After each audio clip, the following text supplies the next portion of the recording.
In this question, you're asked to discuss the continuity of f of x is equal to mod x plus mod x minus 1 in the interval minus 1 to 2.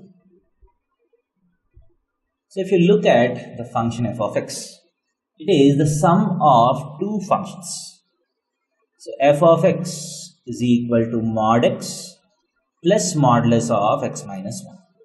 So let us consider mod x as the function g of x and mod x minus 1 as the function h of x. And we have already seen that mod x is always continuous. Mod x is always continuous. That is, g of x is always continuous. Next, what can you tell about mod of x minus 1? So mod of x minus 1 is a composite function made of mod x and x minus 1. So if you take two functions, px is equal to x minus 1, qx is equal to mod x. So mod x minus 1 is nothing but q of p of x. So what is q of p of x? It's nothing but q of x minus 1, which is equal to mod of x minus 1.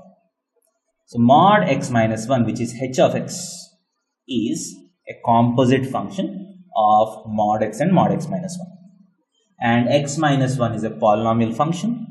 Q of x is a modulus function. So we know that mod x is always continuous. A polynomial function of degree 1 is always continuous.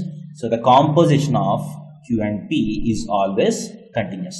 That means mod x minus 1 h of x is also always continuous. So mod x is always continuous. Mod x minus 1 is also always continuous. Hence, the sum of two continuous functions is always continuous. So mod x plus mod x minus 1 is always continuous. That is, at all real numbers, it is always continuous. Hence, f of x is continuous in the interval minus 1 to 2 also.